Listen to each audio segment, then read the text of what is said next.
জনাব শহীদ ওসমান হাদির আজকের এই জানাজায় উপস্থিত লক্ষ কোটি মানুষের উপস্থিতি বুঝায় মানুষ তাকে কতটা ভালোবাসতো, কতটা ভালোবাসে, সে কতটা জনপ্রিয় ছিল, কতটা দেশপ্রেমিক ছিল। আজকের তার এই জানাজার মাধ্যমেই লক্ষ কোটি মানুষের উপস্থিতি আমরা তা লক্ষ্য করি। চিন্তা করে দেখেন মানুষ কতটা ভালোবাসে তাকে। কান্নার রোল পড়ে গেছে আজকে তার জানাজায়। তো এখনো আমাদের সময় আছে এই দেশটাকে আমরা এই দেশটাকে কিভাবে রক্ষা করতে পারি। শুধু শহীদ ওসমান হাদি নয়, আরো হাজারো মানুষ টার্গেট হয়ে আছে হায়নাদের।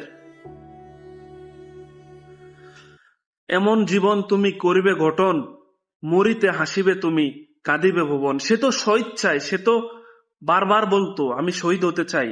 আমাদেরকে গুলি না করা পর্যন্ত মাথায় অথবা বুকে আমাদেরকে ঠান্ডা করা যাবে না।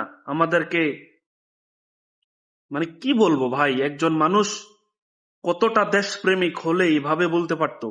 সত্যি সত্যি তার মাথায় গুলি করে তাকে আজকে আমাদের কাছ থেকে বিদায় করে নিল।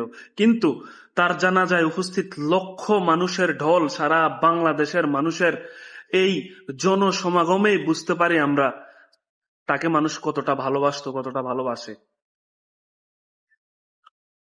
তো এক হাদি আমাদের কাছ থেকে বিদায় নেয় নাই, সে 20 কোটি হাদি তৈরি করে তারপরে গেছে।